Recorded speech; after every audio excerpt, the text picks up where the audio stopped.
What is happening, everyone? Cockney Red 99 here with a crafty couple, having a few drinks, chatting about the football before the weekend's action.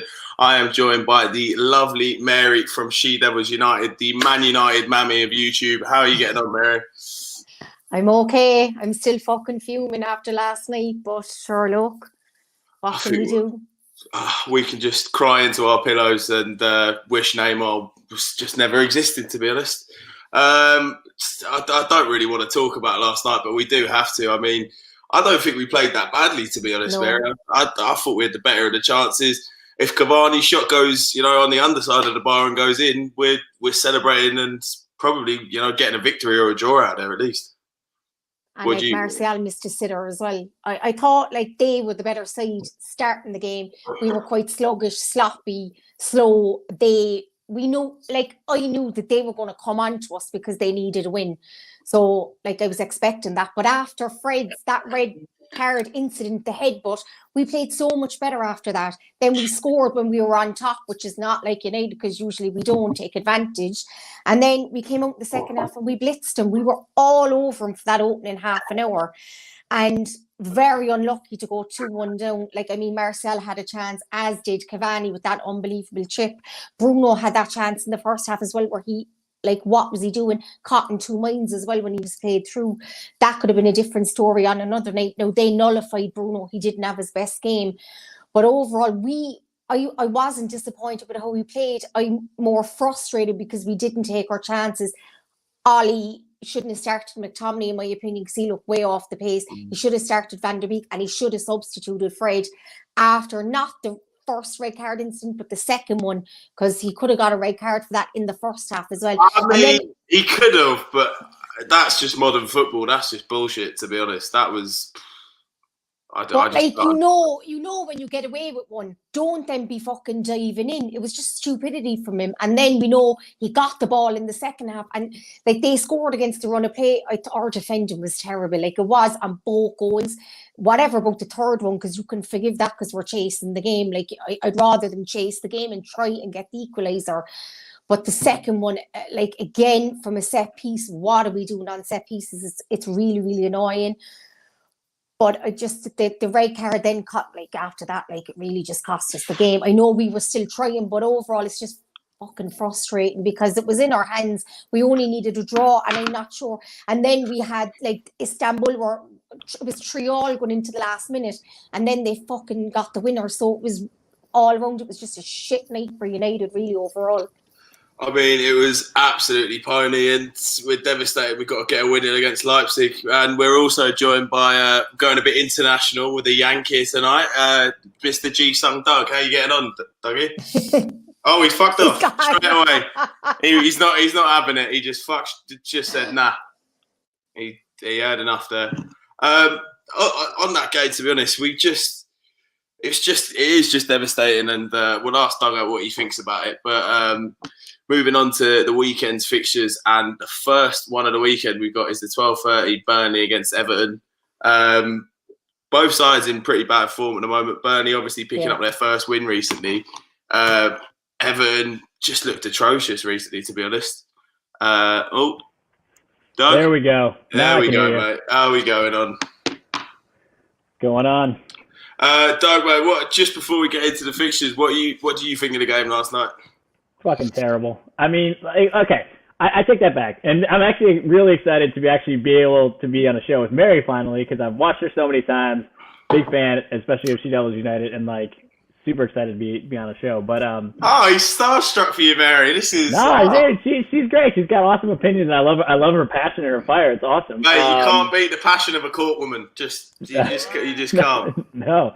But now that I've actually had time to sort of think about yesterday's game, and I was doing some tweeting during it, and to be honest with you, I don't, maybe it's just me, but I think I had tagged even Owen in this, but I was I don't know, Mary, I'd love to get your opinion on this. Watching PSG play yesterday, I'm almost realistically, where in the league table do you think they'd finish? And the reason I say that is because you look at the likes of Neymar and Mbappe, and yes, they're world-class talent, but they're also pretty soft. And I look at Neymar, right? And for how many times he was flopping around on the ground yesterday and crying and whining to the ref. I'm like, that PSG team, to be honest with you, we were almost like how Southampton was against us on the weekend. We were very physical with them. We were we didn't really let them off the ball. And to be honest with you, for large parts of the game, I actually thought we looked pretty good, all things considered. Yeah. And but then you get into, and this is what pisses me off about Solskjaer sometimes, is I'm like, my guy, Fred had a moment of madness yesterday where he did his little Eskimo kiss, headbutt, whatever you want to call it. While I personally would have been like, that's not enough to give someone a red, I could also see why if they gave him a red, they gave him a red. But that being said, it's like, dude, you know the type of player Fred is. You had to get him off. You just had to. And I understand that we maybe don't have a like for like, but I honestly think, you're hard-pressed to tell me that Donny van der Beek can't mold his game into what most of our midfielders do, to be honest with you. And that's what annoys me when people are like, well, we don't have a like-for-like swap. No, but we do have a guy in Donny van der Beek who's very flexible in his style of play. Now, making sure he does that throughout the game may be a different thing, but you had to get Fred off. You just had to at halftime. Or no later, I would say, than the 55th or 60th minute. You just had to hook him. You had to, because the game was still tight. He's sitting on a yellow. They're clearly doing things to try to get under his skin, to try to piss him off, to try to get him that extra yellow. You had to manage that game better. And so right from when we conceded that goal, and there was an embarrassment, and I'm sure you guys saw it, with Bruno waving for people to come in for subs. Rashford was trying to get the attention to the bench that his shoulder wasn't right. There was just so many things that were happening during the game that I'm like, Solskjaer and that coaching staff had to realize that. And I know people don't want to put the blame on him, but I'm like, yes, Martial had to finish his chances. Yes, Cavani hit the crossbar. Yes, I'm saying we actually looked good for most of that game. But the in-game management was not there, and that is why we lost. I hate to say it, but that's why we lost. Yes, chances aside, how many games have we watched where you have a lot of chances? But it's the little things that make the game winnable, and we didn't do those. Yeah, it is, and it's really annoying now, because now we go to Leipzig and we have to get a result to qualify. And I know we beat them 5-0, but I don't know. I don't think we're going to get a result. I think they're going to beat us. I mean, honestly, we are the biggest bottlers. I'd honestly rather finish bottom of the group than finish third, because Europa League will just. Yeah. It's just not what we need, especially, we've already got a game in hand that we need to play that the Premier League hasn't even organised. The fixtures this year are already crammed up enough. The extra 2 games that would provide in the Europa League of that round of 32 it's just not needed, and we need to go there and get a result, because we can't be competing in the Europa League again, man. It's the whole. What's the point in finishing third in the league, celebrating that, getting into the Champions League, and then going straight out in the group stage with a whimper? But we can't go into the Europa League, especially when we were top of the group and then we only have ourselves to blame. We only needed a point from our last 2 games. And to be honest, I love the manager and I back him, but if we don't qualify after only needing a point from our last 2 games, I would be ollie out after that. I really would. I mean, there's no up. It's terrible. There's no up Meccano for them. I know he's going to be out, and so that does help us, I would say, in terms of us trying to chase and get a result, at least just a draw. But I think, for me personally yesterday, I can't complain too much about team selection, because the only change I would have made was taking McTominay out for Donny van der Beek. Yeah. So I wasn't one of those people that was like, why is Fred starting? No, I was fine with Fred starting. So for me, his team selection was pretty close, right? Cavani, Martial, Rashford up top. It was an attractive lineup. And I was like, great. Maybe, even though I'm not a huge fan of the 4-2-3-1, maybe we can do something, right? And that's where I'm saying my frustration yesterday was just how he managed the game. From that moment that Fred almost got sent off to halftime to the second half, Fred should have been taken off, and I think any other manager that we, apart from Moyes, I don't really count him as one of our managers. But any other manager that we've had in the last, Fergie, Mourinho, or Van Gaal has Fred off at half time. I love Ollie because of what he's a legend at the club, and I've not turned against him really at all. Me and Saeed take the piss out of each other for that reason, but it's becoming to the point where we always have these little peak moments. And then we just fucking crash like immediately afterwards. And like, so when he first signed as permanent manager, we were, how many ever games we won in a row? 13, 14 games in a row we won. And then we just fell off a cliff, lost to Cardiff. And then at home, last game of the season. And it just seems to be like we peter out every time. We just have a couple of game peaks and just, it seems like we just want to finish fourth, do all right in the cups, and just be that sort of all right team, and not be the best of the best, which fucking kills me, to be honest.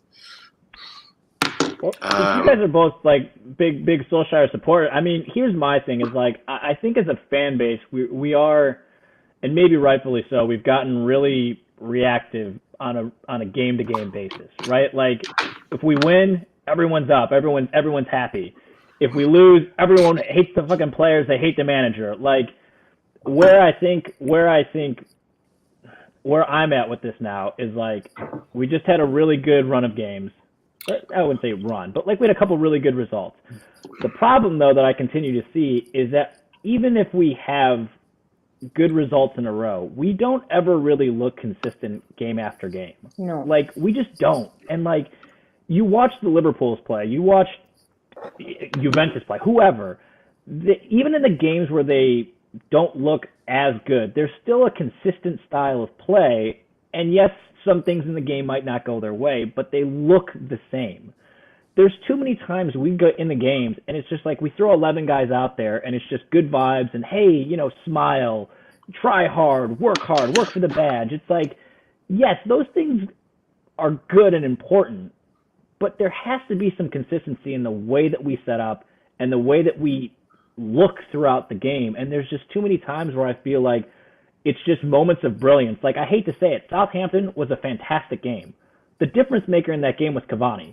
Because 45 minutes in, I think all three of us, if we were on a live stream together, would have been fuming after that first half. I was. Fucking terrible. Yeah. And so you bring in Cavani, who, the man over the last two games, you guys, like his movement in the box is a thing of beauty to just watch. Like how he flows, how he drifts in and off of the defenders to make himself available, goes and finds the ball.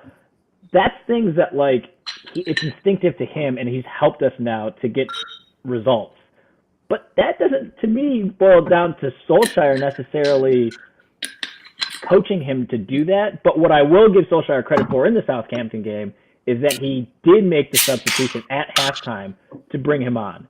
Because I was really worried that he wasn't going to do that till like the 60th or 70th minute, and we were just going to be screwed. So where I do give Solskjaer some credit, and I think it maybe helps for the plus column for him, is maybe he's starting to tactically.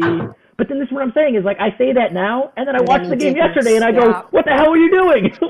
And that's just such inconsistency. I'm like, the minute I start to think, like, ooh, maybe he's turning a corner, you go into the next game and he does things, and I'm like, oh my God, dude, you haven't learned yet. Like, what are you doing?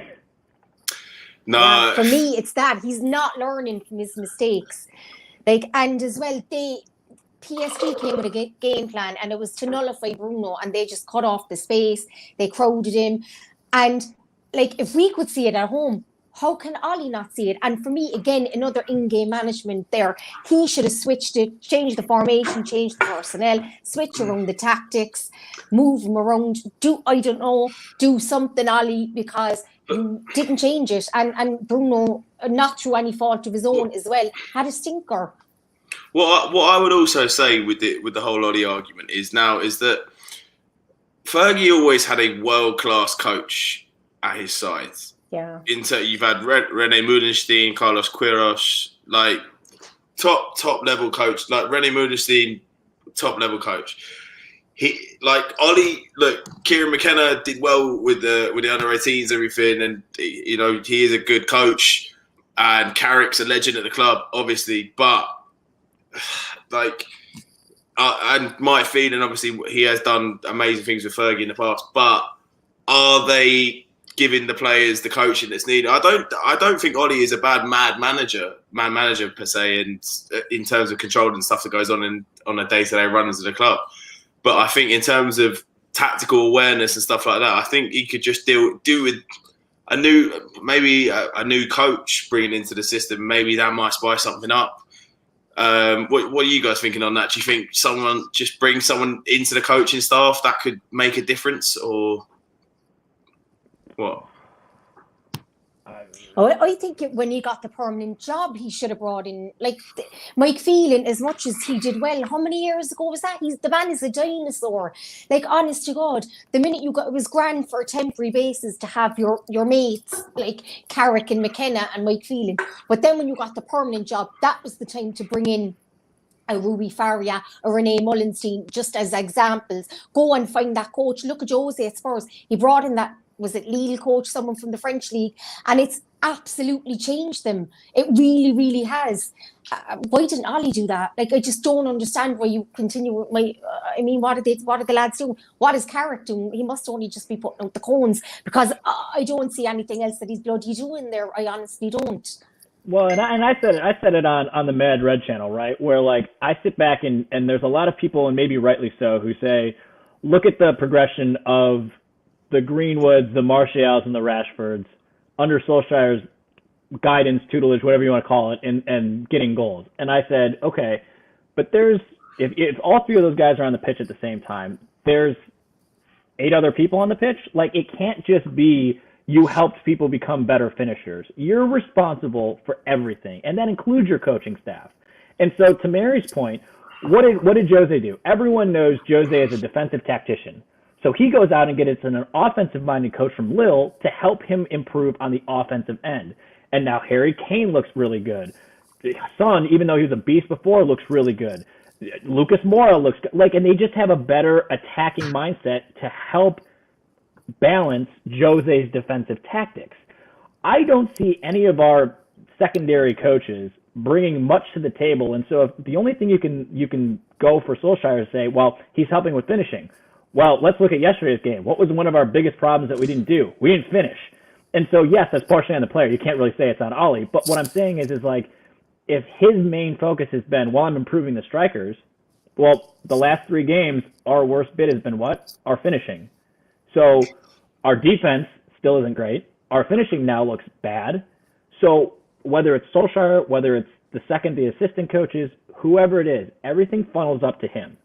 And he needs to get his house in order. And if that means you can't have mate rates anymore and just say hey, sorry guys, this is me. My ass is on the line. I'm sorry. Maybe you guys stay on as 3rd coaches, 4th coach, but I need to get serious guys in here to help. Then that's what he has to do. And if he doesn't do that, then I think ultimately the blame goes to the top then, and he has to answer for that. Yeah, I mean, the way it's looking, I think Leipzig is a massive crunch game that we go to. Is it next Tuesday? And I mean, we're going to talk about this weekend later on, but it's a big crunch time for Ollie now. You've got 3 massive fixtures in the next week. You've got West Ham, and then West Ham, who are absolutely flying. They're currently 5th in the league. Yeah. Then you've got Leipzig, which determines our fate in the Champions League this year, and then you've got the derby. So I mean, this is I think this is Ollie's. This is a big week for Ollie. It's gonna swing a lot of fans, or it's gonna turn a lot of fans against him. That's what I think personally. As we normally do on this show, because we normally don't have a Champions League game to rant about for 15 minutes, but we're going to go through the fixtures. I mean, look, it was a shit game. It's just the only way to look at it, and we're disappointed with the result. It's just a shame that we couldn't have been in there, because Manchester is still tier 3 in the UK as opposed to tier 2, which allows fans in. 2,000 fans separated with masks on that aren't allowed to scream, shout, or drink alcohol. So, I mean, just a normal day at the football, really, isn't it, mate? But we move on. We're looking at the fixtures this weekend. Burnley versus Everton is our 12:30 kickoff on the Saturday. Not particularly exciting. Two sides that aren't in great form, really. Burnley picking up their first win recently as well. Everton are needing this win, really. I think they've been scraping the barrel recently, and barely beat Fulham, losing to Leeds. It's just they're desperate for a win. Doug, do you think they'll do it against Burnley at Turf Moor, or will it be one of the ugliest matches of football we see over here? No, I think Ancelotti. I mean, he's obviously a top class manager. He'll know how to get the best out of his guys. I mean, Sean Dyche, to your point, like they just got their first win. I know they're going to be they want more, obviously, but I think Everton. I mean, look at the guy in charge, like, and they've got Richarlison back. Oh, he's a don. He's a don. He should be in a mafia film. That's what it should be. Yeah. I mean, yeah. So are you going for an Everton win? I think so. Mary, same for you? Everton have been massively inconsistent. I tipped them potentially to challenge for the top four, but I just think we're inconsistent, but they got played off the park by Leeds. Leeds were magnificent in that game, and I fucking hate Leeds. I grew up with 3 Leeds fans, and I'm old enough to remember that fucking rivalry. We all hate Leeds scum, so I hate them. So giving them any praise, but they played Everton off the park. They were they really, really were attacking. They were so direct, attacking, so dangerous. Looked like they could have scored 4, 5, 6 goals. Everton were all over the place. But Burnley, I watched that game against City, and the defending was just atrocious from Burnley. So I think it'll be a comfortable win for Everton in this one. I'm going to what Mary was saying real quick. I mean, I cannot wait, and I said it after that, watching that same game. December 20th against Leeds. It's going to be no. Dude. One of my best mates is a Leeds fan. I'm not looking forward to it. 3 of my brothers. Well, that game is going to be intense because the way that Bielsa has them playing, honest to God, Mary's right. Like, they are relentless on the attack. And if we aren't up for it, yeah, that's going to be, I can't wait for that game. Yeah, no, sorry, that was my mother ringing me. Mammy's just checking on me. No, but I honestly think that Everton are so inconsistent. I wouldn't be surprised if it ended up a draw at all. My mother has obviously got the dinner on. That's why that phone keeps ringing. But yeah, I think Everton are that inconsistent. I wouldn't be surprised if it. I think it's just going to be a very bad game of football. To be honest, I think it's going to be terrible, and I think I'm actually going to go for a 0-0 here. Moving on to the next one, City Fulham. I think it's going to be another 5-0. It's at the Etihad. They just beat teams like that every week. I can't see anything. But Fulham did get a great result against Leicester. I was very shocked. They managed to break their penalty curse, get one of them in, but I can't see anything but an absolute trouncing from City here because I don't know what it is. When they play teams that are fighting relegation, they just seem to absolutely tear them apart. Mary, are you in agreement with that? Do you think this could be a cricket score? Like, it really, really could. No, I was impressed with Fulham against Leicester, and Cavallero got a great penalty. He did, and they did look threatening, but honest to God, City, they're going to absolutely smash them. I could see 6, 7, 8 in this one. 6, 7, 8. I mean, that is it's not exactly a cricket score, but I'd say it won't get far off it. Doug, what are you thinking? Yeah, I mean, I've watched Fulham play a handful of times, and I'm still stunned that they're up in this top flight, to be honest with you. I mean, Scott Parker might be a great manager, and I realize that, yes, it has to do with, like, the players that you have available to you, but my God, I watched some of their games, and I'm just like, this is pretty ugly. So I agree with Mary and you. Like, I think this one's going to get out of hand. Yeah. They're going to get relegated as well, Fulham. They will. Yeah. I don't know. Look, you say that. I mean, they've done all right so far. You know, I mean, I thought they'd be. In Sheffield United's position as opposed to the one they're in currently. But we move on to the one that we all care about the most. We're playing West Ham in the 5:30. Massive game. David Moyes looking to do one over his. We'll just call him a loanee manager because that's what he really was. I tried to remove that year out of my memory every day. It brings me pain thinking about driving down it. Like, people take the piss out of me for being a London fan and all that, but I did used to travel down the M6 all the time regularly from bad results. And Mary, what are you thinking?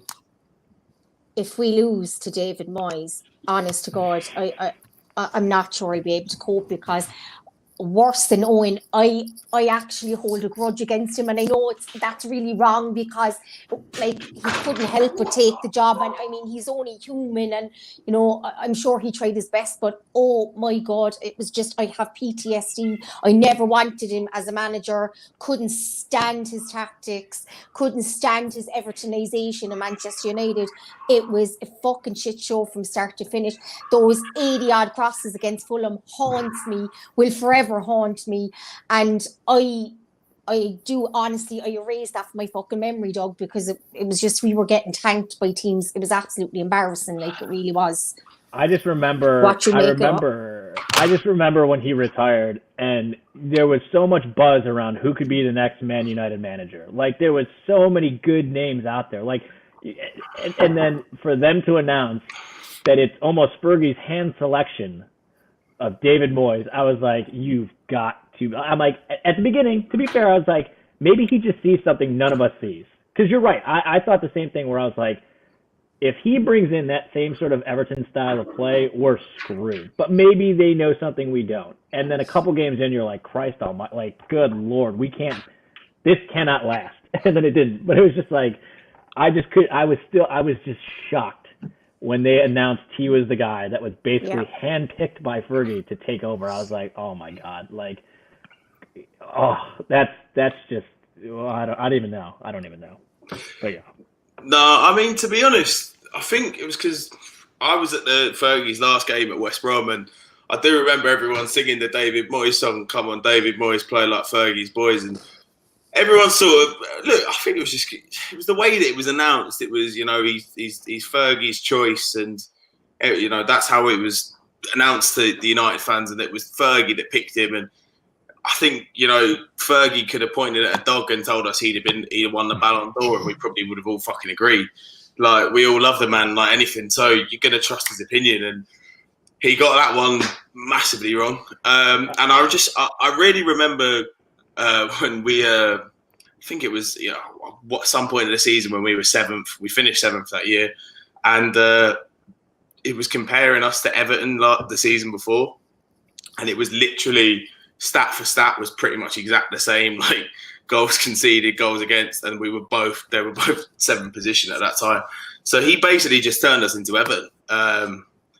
But his West Ham side are doing very well at the moment. I mean, they're pulling wins out of the bag and sitting fifth in the table, and it's looking like the West Ham that was in their last year at the Boleyn Ground when Dimitri Payet was running things around the Premier League.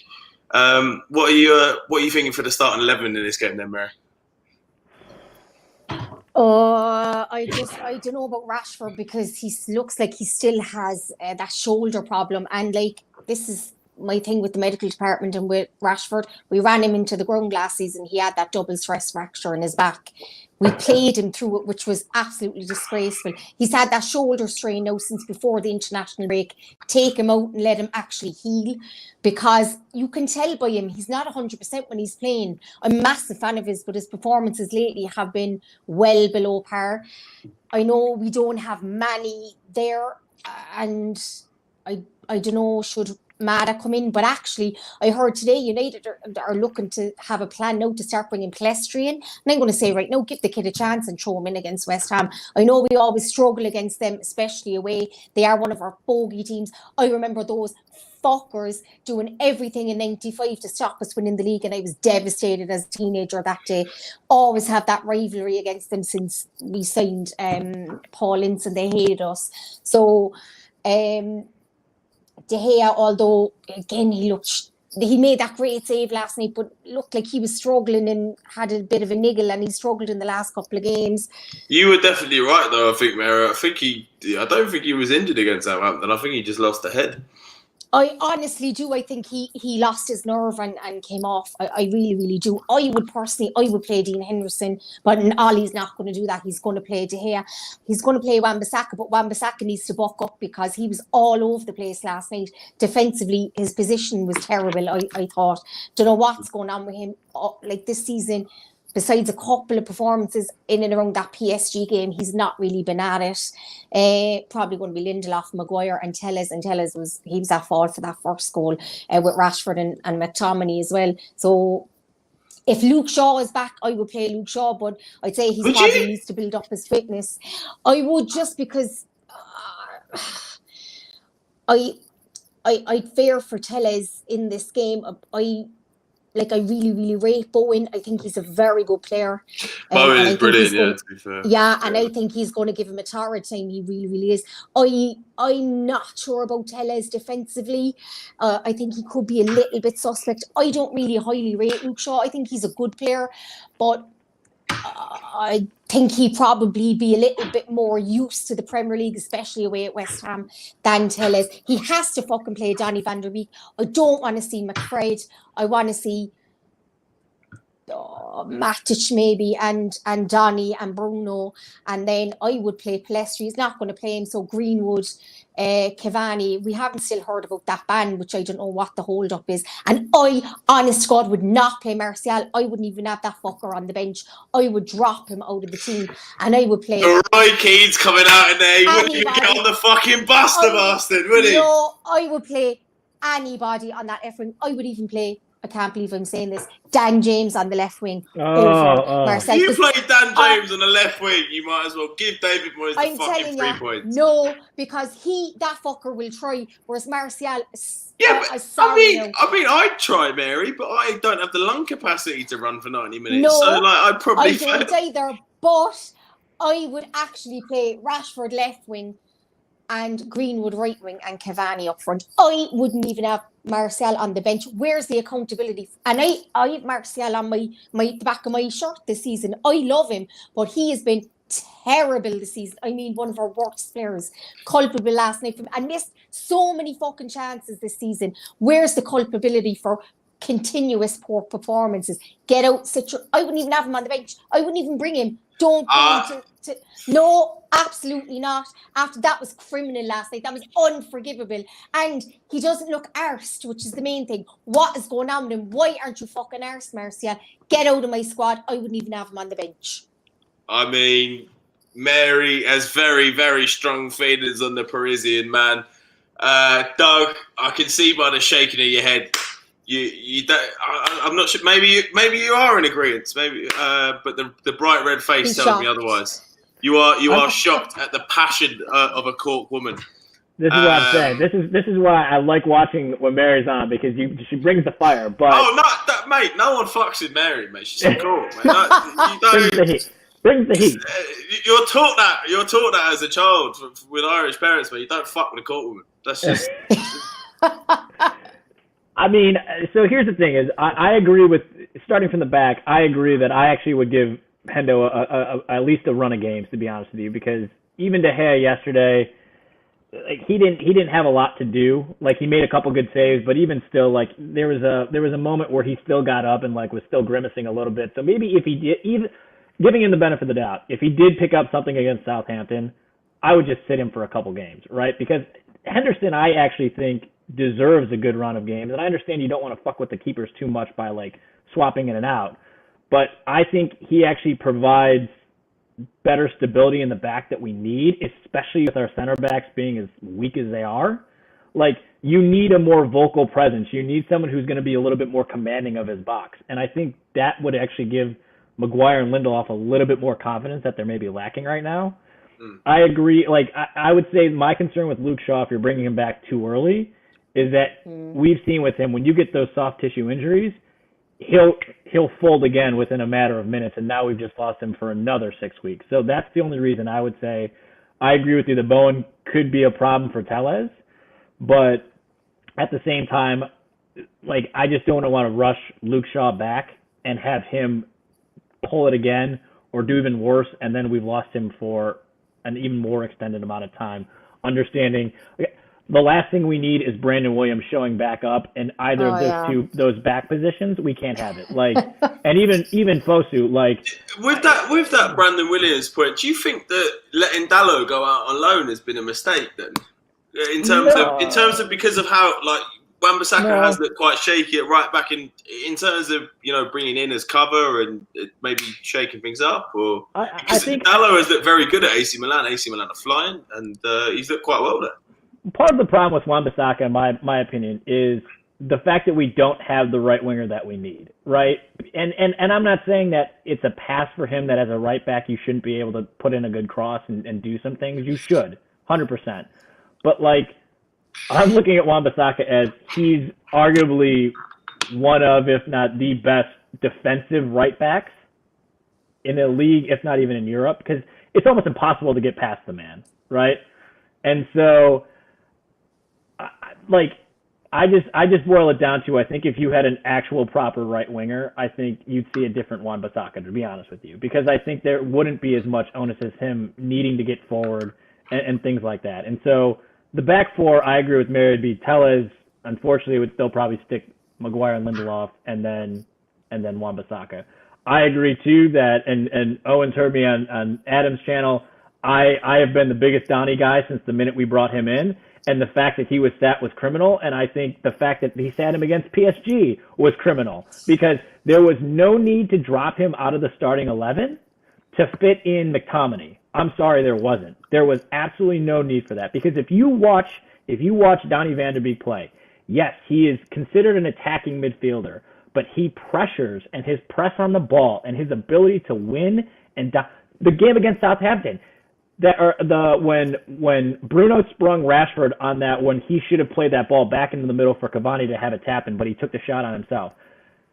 Donny van de Beek won that ball back pretty much on our defensive end on the touchline, and it ricocheted up to Bruno and then got it back. You'd be hard pressed to tell me that Donny couldn't do the same things McTominay did yesterday, and probably do it better in the sense that he provides another outlet to connect the midfielders back up to the attack. Because McTominay just can't really do that. And so there's no way in hell I'm sitting Donny, so he has to start.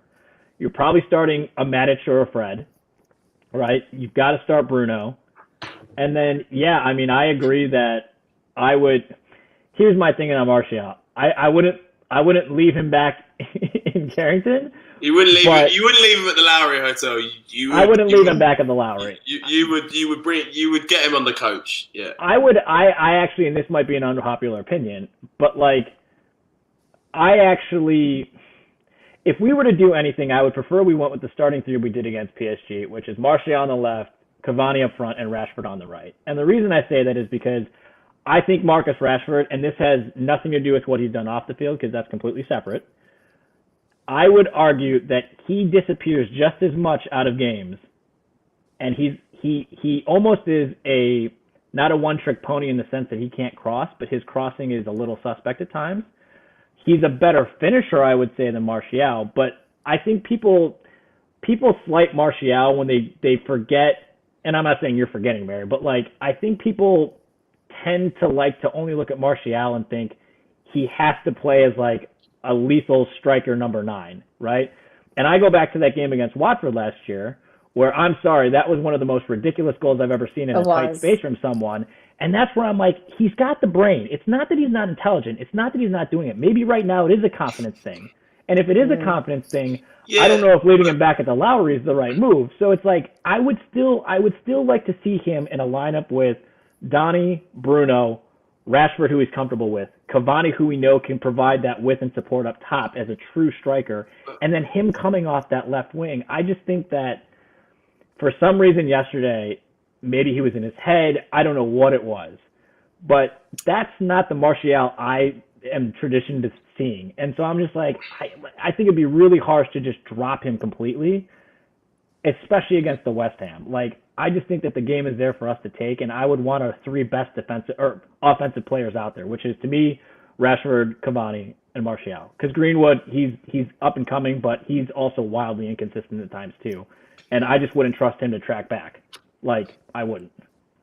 The thing with Martial, I think I heard someone say this. I just want to know your opinion on it, to be honest, Doug. And it's not that obviously he had a great goal scoring season last season, and like until last season, before that, he hadn't really overachieved since his arrival.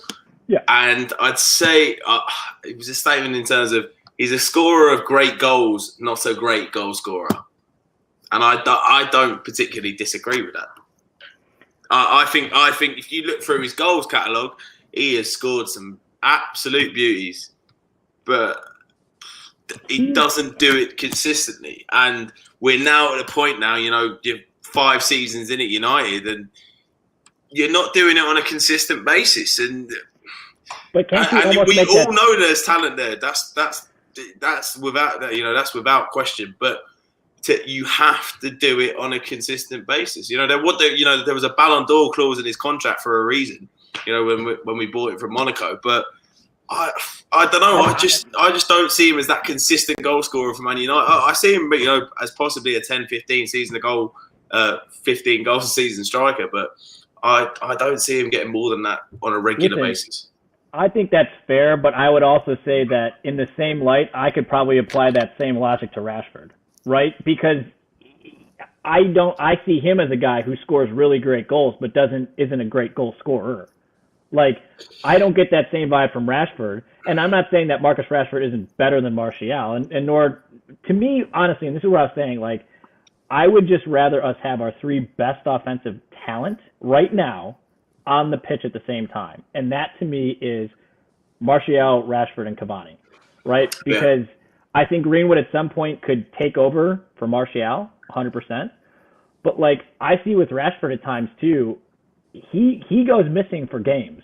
And we're talking, like, multiple games in a row where his end product isn't there sometimes. His finishing, when he hits worldies, they look amazing. There's other times that you just absolutely want to strangle him because you're like, it's simple stuff that you should be doing that you're just not doing. And the same could be applied to Martial. I'm not giving him a pass either. Yesterday was ridiculous. Like, when he missed that, I about punched a hole in my fucking wall because I was like, it was right there in your fucking foot. Like, punched the hole in the wall, you had a Bud Light in your hand, you spilled it, you were fucking raging. Dude, I'm just like, how the fuck do you miss that? I literally was like up off my sectional rank, like, how the fuck do you miss that? Like, and over the top too. I was like, you can't. So trust me, I was just as pissed, but I'm like, that's what I'm saying. I wouldn't drop either of them. Like, if it was Rashford who missed that yesterday, I wouldn't have gone and said sit Rashford, because to me, I think there's a difference between maybe there was just something not right with him yesterday, and I'm not going to slate him for one game to say, like, don't put him in against the West Ham team, and we know. Because to me, it's what's the other attacking option? Do you put Rashford on the left and then Greenwood on the right? Okay, but then to me, you're exposing Wan-Bissaka then, because I don't think that Greenwood provides the cover that he might need. And so I would rather see 2 mobile, even though they're not traditional wingers, as I've loved to hear from other people on other channels. Like, they might not be traditional wingers, but they're both mobile enough to get up and down to support. Actually, with that point, what the fuck is traditional anymore? Because everything changes. It's a fluid game. It's a world game. It changes every week. The role of a fullback's changed, the role of a winger's changed, the role of a midfielder's changed. Anyone who says that, just get in the fucking bin, mate. And that's what I'm saying is, like, I would just want us to put for, and now again, what I look for is patterns of play over consistent time, right? And so if tomorrow Martial's missing chances again, and he's making dumb mistakes, and he's looking lackadaisical on the pitch, he's not helping to track back, and he looks moping, then I would be full in support for our next game against Leipzig on Tuesday, just to completely drop him and say, listen, man, you need a break. Something's going on with you. You don't even need to travel with the team. Like, take a break, right? Because one game, okay. 2 games in a row where you literally are missing sitters or making dumb passes or dumb mistakes or trying to hold the ball up too much and not actually incorporating a good passage or play, like then I'd be like, there is something going on with you. You need to sit. Like you just. But for me, it's not just one game. He's been like this for nearly the whole season. I know he missed 3 games in the Premier League, but he hasn't been good in the Champions League. He hasn't been good in those Premier League games either. There's a reason why Ollie is starting Cavani now at number 9 and switched him to the left, hoping that it might inspire him and start, because he's been stinking the place out all season. For me, he was our best player last season. He was our player of the year. He was magnificent. This season, totally different Martial. I think there's something going on in his personal life, because that's the only thing I can think of, because absolutely it's night and day from the player he was last season. So not just, I mean, yeah, last night's miss, but not just that. It's been a whole, he has 2 Champions League goals. One was a gift from Rashford and 1 assist all season. Not good enough, really. It hasn't. I agree. Like it's not so much that it is tricky, because I look at it and I just think that with him, barring that there is something extremely wrong in his personal life, which 100% could be it. It's like you said, there was only a handful of months ago that he was finishing up as our player of the year. Like, you don't just lose skill and ability.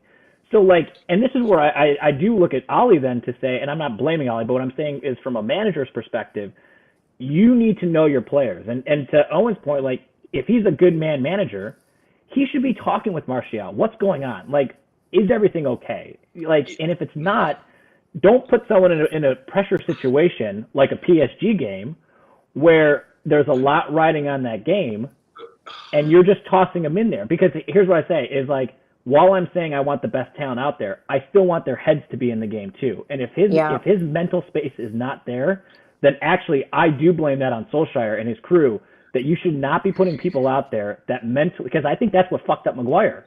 Maguire was so messed up after Greece. I'm sorry, you could tell by the way he was playing, he wasn't there. Like, there was too much weighing down on him that he wasn't able to focus.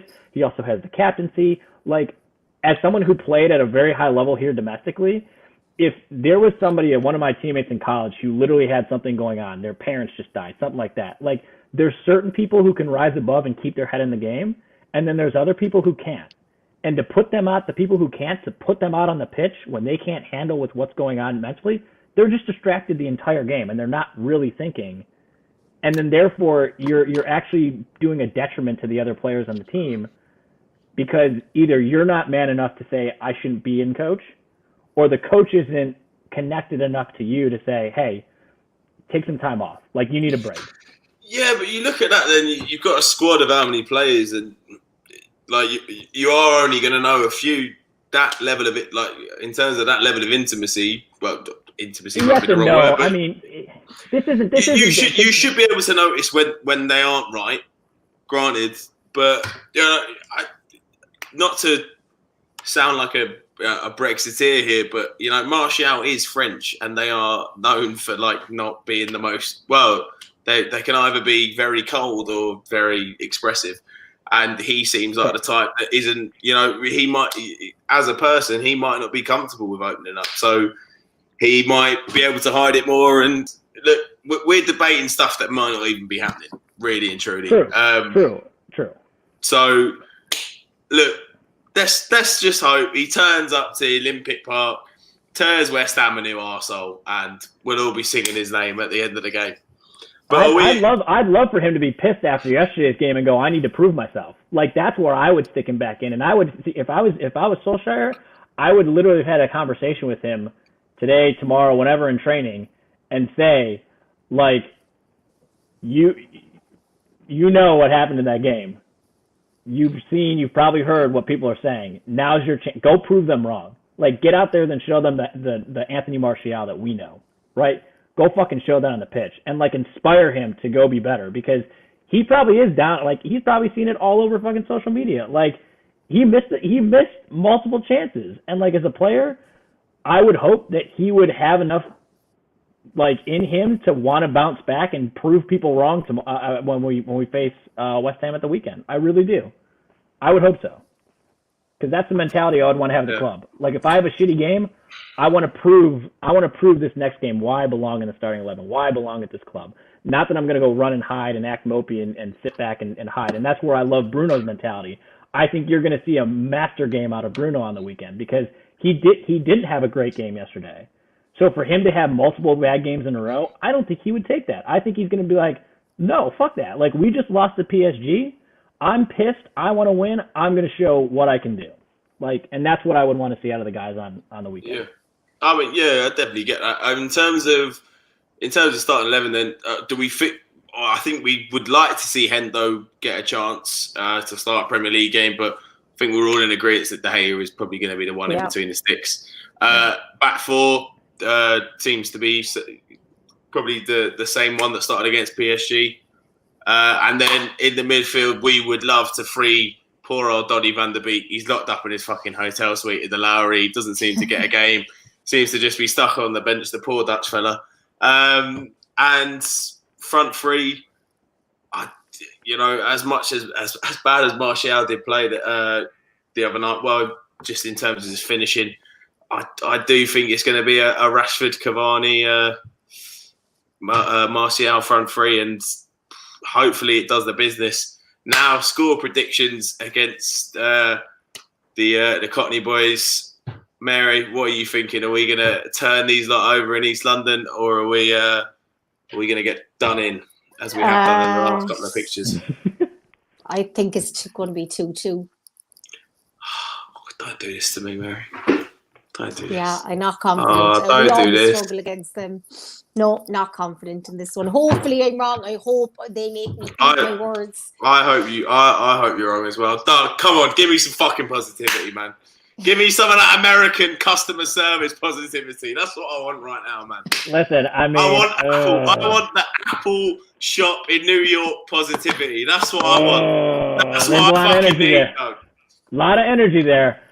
So here's what I say. I mean, if we do have Cavani, because he doesn't get banned, and if we do have Rashford, because I do think I agree, like his shoulder does not look right, and I personally don't know if I would play him, to be honest with you, because it depends on his shoulder, and if he's really bad, I think it's a draw. But I think if we have that 11 that we just talked about, I think that's more than enough to go out and get at least a 2-1 victory.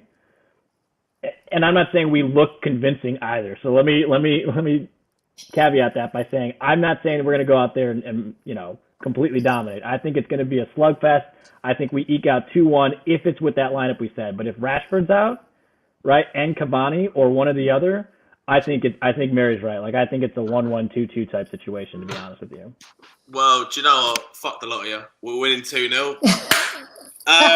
We're going to win 2-0. No, do you know what? Do you know how we're going to win 2-0? It's going to be... Do you remember the Palace game post-lockdown? We didn't play great at all. Like, it was Palace away. We didn't play great at all, but we just got lucky with 2 chances, really, I think. And I think it's going to be quite similar to that. I think we're just going to we're going to go up 1-0 in the first half. They're going to be all at us and then hit them on the counter. Cavani gets it in. He gets his 4th for the season. He's on level with goals with Timo Werner after only starting 1 game. And you just say, fuck you to the Premier League. And then we go on a run and we beat Leipzig and then we beat City and then everyone's happy. We win the Champions League. I mean, look, if we win the Champions League, I'll probably disappear for about a month. But I know I come across as a bit exuberant and stupid with some of the predictions, but I do think that's the sort of game that we're going to see. I think we will. I think if we are going to win it, we do have to be clinical, and I think the West Ham are going to try and hit us on the counter if we do go at them. So a draw / win. No, we're going to win. We're going to win. Moving on now to the Chelsea Leeds game, which is the 8:00 on Saturday. I really hope they change fixture times back to normal when fans go back in, because if I have to go to a game at 8:00 on a Saturday, that's just going to be taking the piss. But Chelsea Leeds at the Bridge, coming off the back of that 4-0 win in Sevilla last night as well. Chelsea massive game for them. And, Leeds have been inconsistent as well, like a bit like Everton. Obviously got that win, massive for them the other week. But, depending on which Leeds side turns up, they could either give them a great game or it could be a one-sided affair. Doug, what are you thinking? Do you think Chelsea will turn them over, or do you think it'll be a high-scoring game? I mean, Chelsea's in pretty good form right now. I don't think they lost in November, if I'm not mistaken. I think they haven't lost since the Liverpool game. They've only lost one game this year.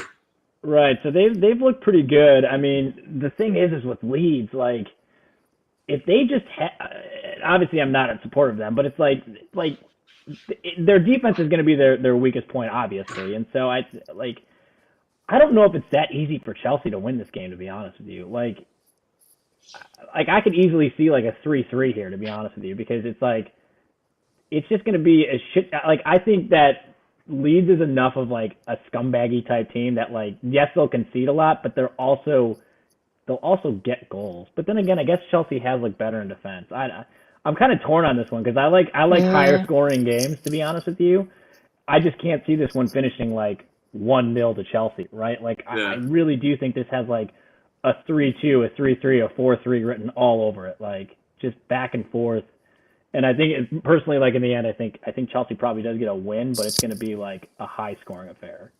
Yeah, I'm going to go for a 3-2 Chelsea myself, because I think they'll just edge it out, but I think it will be a high scorer game, like when Leeds went to Liverpool. Mary, you think along the same lines, or? I'm going to say 4-2 Chelsea. I think they are way stronger. Their just being a bit different. Good. Yeah, but Leeds, I do think they will score, but Chelsea's firepower, and they are in very, very good form. So yeah, Chelsea 4-2. Right, Palace West Brom Sunday at 12. Palace are a bit of a pony team at the moment. West Brom have done all right. Got their first win of the season. I'd probably say 1-1, Mary.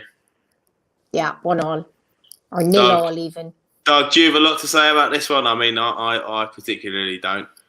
I mean, I won't be waking up with a hangover to watch the thing.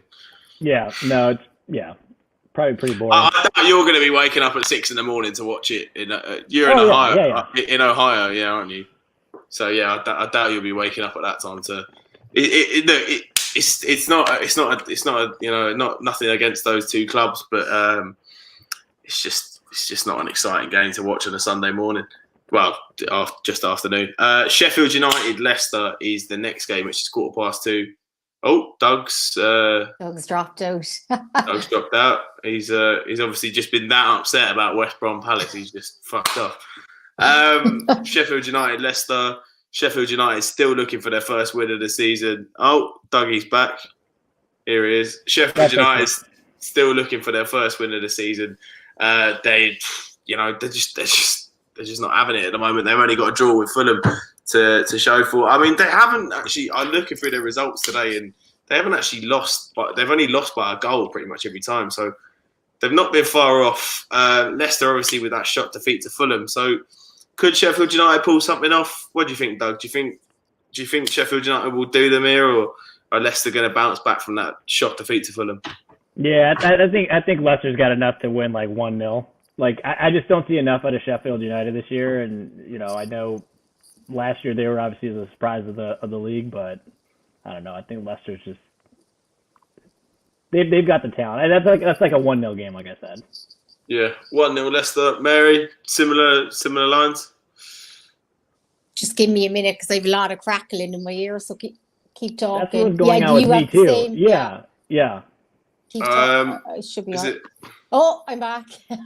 Oh, you're back. What it is. Yeah. Yeah, Sheffield Leicester. Sheffield United. Oh my God, what the hell has happened to them? Like 1 point. I think they're probably going to finish with the lowest ever points. It was 11. Derby finished with the lowest with 11. Don't say that. John Egan is my boy. He's getting it. He's getting it. But I think he's not from Cork. He's from Kerry. You not try and claim him. No, he's ours. Don't come at me with that shit. They're going down massively. I'm shocked Chris Wilder is still there, to be honest, because they need a new manager bounce. Otherwise, it's going to piss for them really.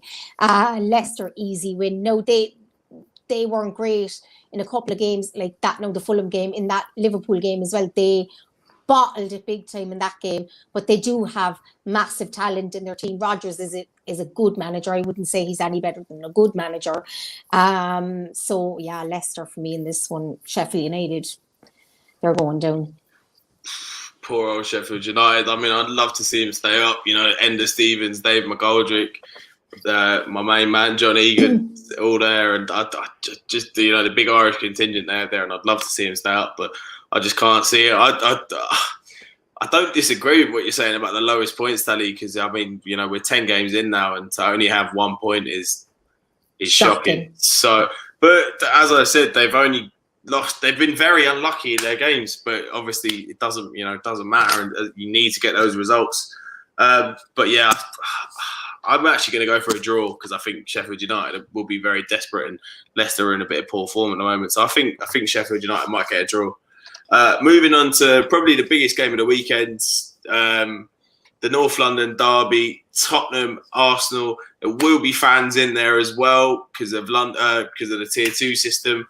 So 2,000 fans that can't sing, scream, or drink, but fans nonetheless in the ground. And it's a massive one, and it's rare that, you know, I think it's a complete contradiction of how the fixture normally goes, that Tottenham are pushing for a title and Arsenal are looking at they might not finish in the top 10.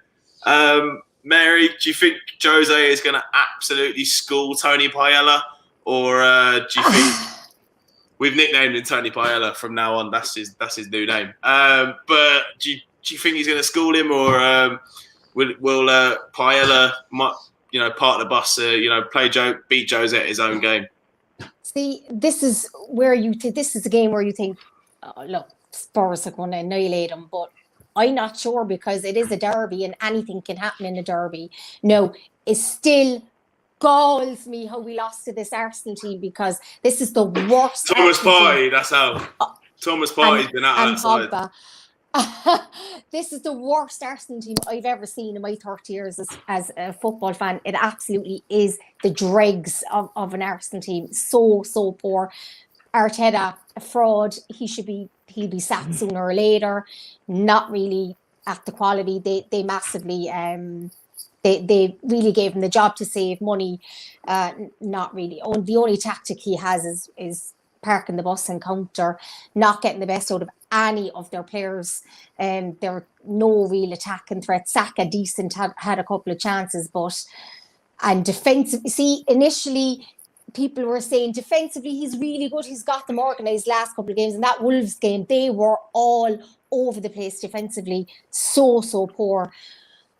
But I could see Arteta nicking it. But Spurs look really, honest to God, I could see, other than an injury to Kane or Son and a Spurs bottle job, I could see Spurs actually challenge for the league. And we know if anyone could get them believing that they could win it, it's Jose. We know it, and he had us believing and broke our hearts. Yeah, he did. And I mean, Son and Kane look absolutely deadly. They really do. And he signed some brilliant players.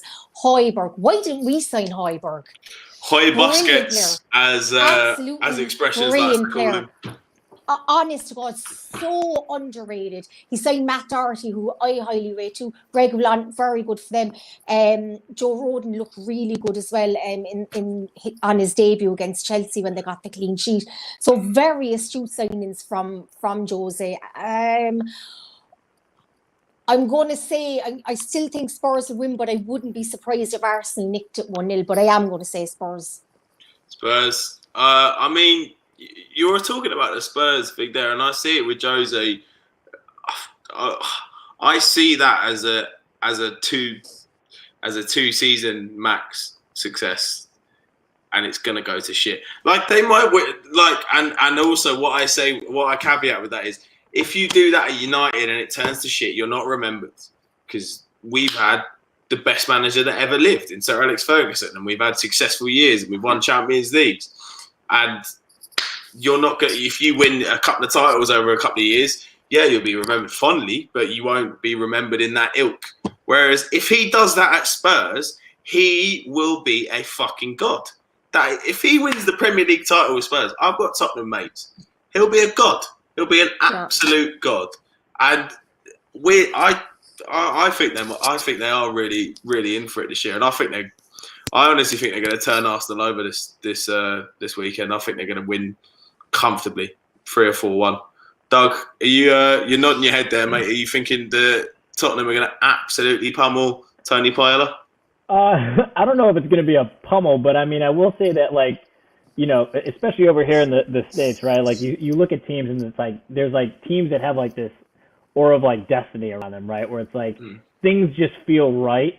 And like for Spurs right now, there's just something about them that, like Mary was saying, barring an injury to Kane or Son, like there's just something about that team that you're like, that's going to be a minimum of like probably a top 3 team.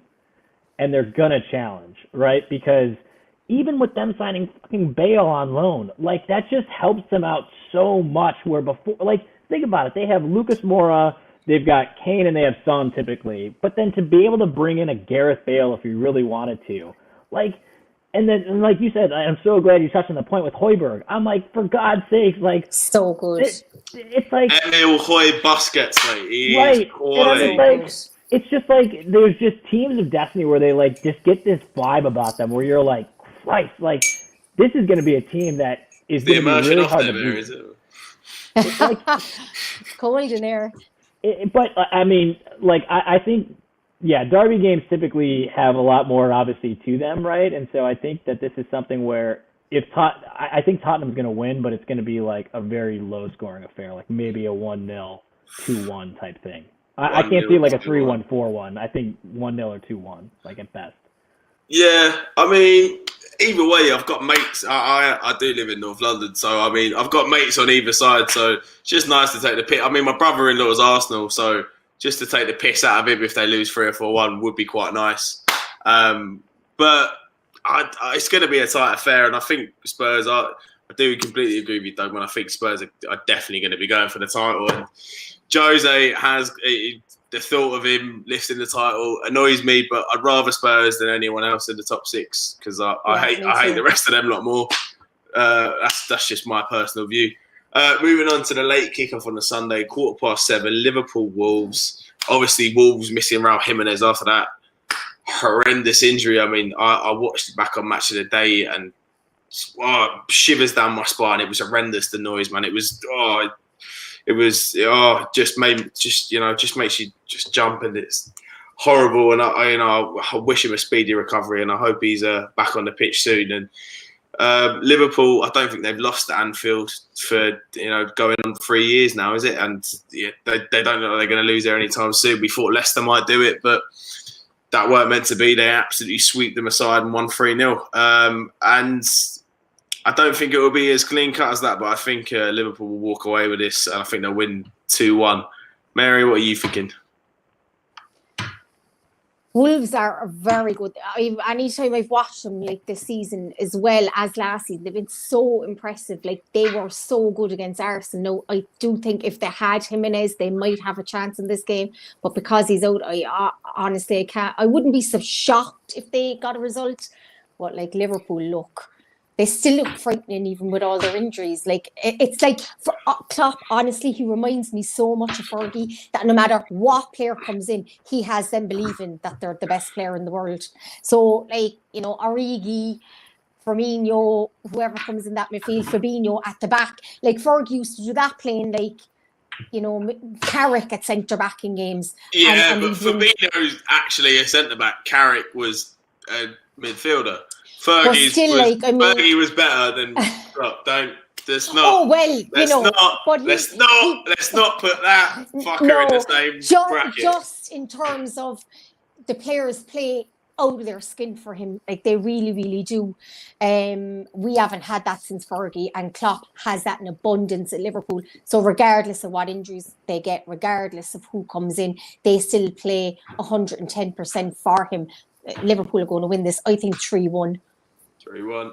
Doug, are you thinking along the same lines of us? Do you think Wolves might be able to do it without Jimenez? Maybe get a draw? Or no, straight up. I mean, Mary nailed what I was going to say, right? Which is, Klopp, I mean, as much as we hate Liverpool, like that man, like we would any team, especially us, would kill to have him as a manager. He's he's never said that he wouldn't manage United. He's also always said that he said that he would never manage Schalke and Everton. Just to not like knock off the two biggest clubs in the world.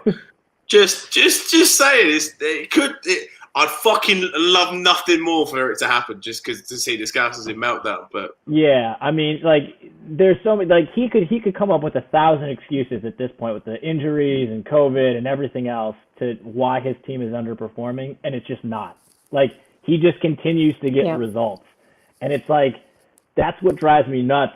Taking it back to United, that's what drives me nuts about Solskjaer. So I'm just like, God, dude, like luckily, we haven't had the COVID hit or the injuries hit yet. And like, we're still like, yes, we've won a couple in a row and we just lost to PSG, but like, Klopp just continues to get things done. And like, you can tell every game, regardless of the players, like you still see the style of play that enables them to put themselves to get results. And I'm like, that's where I agree with you guys. Like, I just can't see them losing at the weekend, even though Wolves is also a very technically and tactically drilled team with Nuno. I just can't see them breaking down Liverpool enough to win. I just can't. Yeah, I think that's the way we're all looking at it, to be honest. I think Wolves will put up a good fight. Connor Cody obviously coming back in has been massive. He plays that sweeper role brilliantly, but I just think Liverpool are just they just seem to be. It kills me to say it, but they remind me of United when I was a kid. It just doesn't matter. I mean, I remember watching us with fucking John O'Shea midfield with Fabio and Raphael on left and right wing, and we beat Arsenal. Like, I was at that game. Like you can't. It kills me, but they do remind me of that. It doesn't matter who the fuck we put out, as long as they're in that shirt, they're just gonna win. And it's scary because they're gonna. I really think they're gonna equal us this year, and I do too. I hate the Scousers, so I mean it would just be a sad one to see. But that's enough about the vermin, as one of my dad's mates calls them. Let's move on. The Villa Newcastle game has been cancelled because of pretty much. I think there's about 5 or 6 players at Newcastle that have contracted coronavirus. So that game has been called off, and it brings into contention, like there's now been 3 games postponed. United versus Burnley hasn't been rearranged yet. Villa City hasn't been rearranged, and now that's Villa now missing out on 2 games. So how they're going to fit that in later on in the season, I do not know. I don't think the Premier League has thought this one through, especially with giving United and City that extra break of a week at the start of the season. But I'm not too sure. Mary, what do you think about it? Do you think the Premier League have been badly organised with that then? Yeah, they have. Like, they probably should have cancelled one of the cups this year just for the year, like the Carabao Cup or the FA Cup. Really, probably the FA Cup they should have cancelled just for the season. No, they should have cancelled the League Cup. I would never. One of them. I know. I love the FA Cup. I grew up when it was massive, but just because of the just the season. They should have cancelled one of them. They really should have. To expect these teams to play all these games, it's ridiculous. And I don't know when they're going to play them, because that Burnley game still hasn't been announced. So, I mean, they don't even know themselves, I'd say. Yeah, I mean, it's just unfair on the players. I mean, like, especially when it's clubs like Man United and Man City that are playing, 2 or 3 games a week, essentially. Yeah. Doug, what are you thinking on that? Is it bad organisation from the Premier League yet again? No, yeah, it absolutely is. I mean, I think all of us have probably played at some point. I mean, it's just like to expect people to go out and perform at the highest level every 3 to 4 days is unheard of. Like, that's just not natural, and that's why you're seeing so many soft tissue injuries. That's why you're seeing. I mean, it's obviously probably not healthy even from a COVID perspective, because your immune system is just more susceptible to things because you're just run down all the fucking time because you're playing so much. And I agree, like they should have had a better structure and plan in place ahead of the season for stuff like this, and being able to be more flexible. So, yeah, that I think that week off, look, it might have been necessary in terms of we're criticising not giving them enough time off, and then I'm criticising for giving them an extra week off. So it depends really on how you see it, but I really think that the week off has just cluttered the fixture list. And say United goes to the semi-final of the cup and quarter semis of the Europa League or Champions League, whichever one we tend to be in. When are you going to play that Burnley game? Like, when do you play it? It doesn't make any sense. Mary's just had a power cut there. But yeah, it's absolutely poor from the Premier League, and I don't think they've thought it through. And player welfare has just been completely and utterly ignored. They're just like, oh, he's paid enough. Let him go out. If he gets injured, he's fine. Like, I just think it's absolutely disgraceful from the Premier League. But we move on to the final game, which is the 8 o'clock on Monday night, and it's Brighton versus Southampton, South Coast derby. Brighton hitting a decent bit of form with that late controversial penalty equaliser against Liverpool, which I was jumping up and down around my living room celebrating. And Southampton obviously massively unlucky against us. I don't think they didn't play amazingly to be up 2-0, to be honest. 2 set pieces, but very unlucky not to get a result when you're 2-0 up in your own backyard. Brighton, Southampton. Doug, what do you think is going to happen here? Do you think Brighton will continue their decent form at the moment, or Southampton are going to bounce back from that late Cavani winner?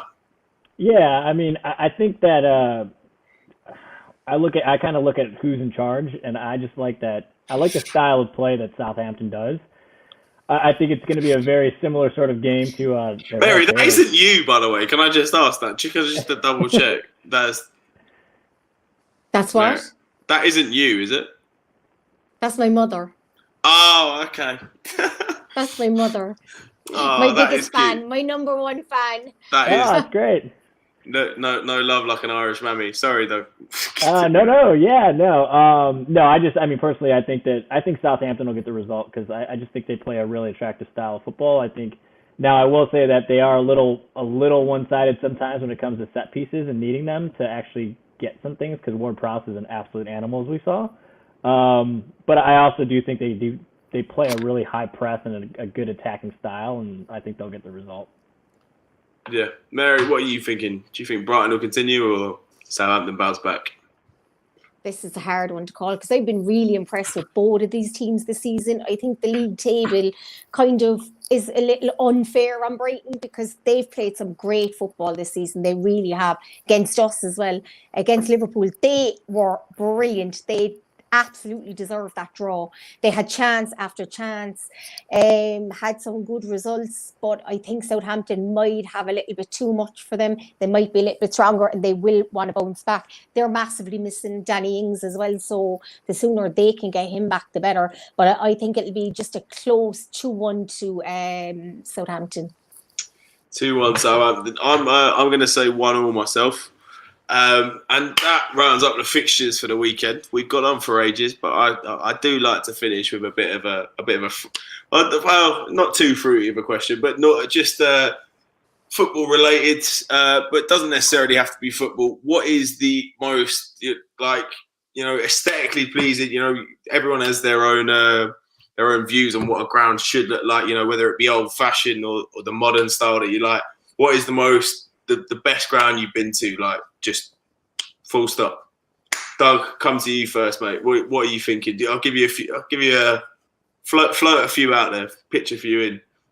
Best ground that I've ever been to personally, or just in visually seen.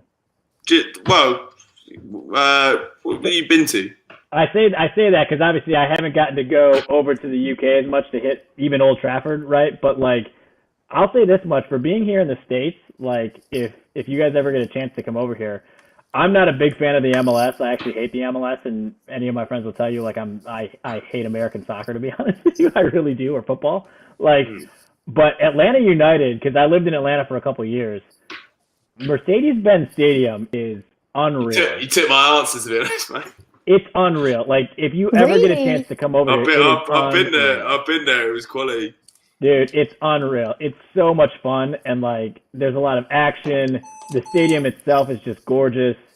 It's reasonably priced. You could drink in there like a king on $30-40 bucks. It's great. To be fair, I was there for a game it was unreal. Yeah, like it's great. It's only like, oh, Mary's immersion's going off there. But it was about it's only about $6 for a beer, and honestly, the screen at the top of the ground, absolutely stunning, and any kind of food you could have thought of, you got it, mate. It don't matter whatever you could think of that you wanted to eat. They have Chick-fil-A in there as well. I mean, Chick-fil-A. Chick-fil-A? Oh, Chick-fil-A. Inside the stadium. Yeah, they fucking... American stadiums are literally Oh, my God. They're unreal. Yeah, so is that your one, Doug? The old Mercedes-Benz Bowl? Where is this? In Atlanta. Wow. So it's where Atlanta United and the Atlanta Falcons play. Doug, have you lost us there, mate? Oh, I think his sound's gone. Mary, what is it? Is it Parky Quee or? It's Parky Keeve. Come on, it's Parky Keeve or Turner's Cross. It has to be. I'm going with my Cork ones. So there you go, Parky Keeve or Turner's Cross. Not Viva, because that place sucks. To be fair, I've been to Crafty Couple, and like for the two monster finals that we won, not the semi-final we lost, and it was like it's an amazing stadium. Like it is, I'd say it's probably second to Croke Park in Ireland. It's an absolutely stunning ground. Like, but for me, I just want to mention I went to my brother a mate of my brother's had a spare ticket for Tottenham versus Brighton when they had first moved into their new ground. And my God, what a stadium that is! That is the Tottenham Hotspur ground is absolutely unreal. I've never seen this. Like I have been to the Mercedes-Benz one in Atlanta, and that is a lovely stadium. And I don't think I'll ever see something more beautiful architecturally and like the amount of stuff they have in there. But that Tottenham Stadium, in terms of what's going on in the UK, I don't think anything compares to it because Old Trafford's got a fucking leaking roof, mate. If you're sat in the top tier, you're getting pissed on. And like, it's an absolute joke. But anything else anyone wants to add, or we good to wrap up there? We good? Right, guys, if you want to give a quick shout. United. Yeah, come on United for the weekend. Let's beat West Ham. Mary, give a quick shout out to yourself.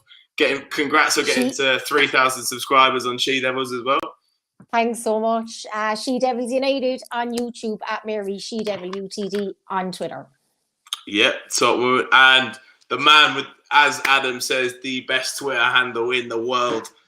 Doug, tell the good people where they can find you. Yeah, you can find me on Twitter at GSungDoug. GSung Doug, mate. GSung Doug.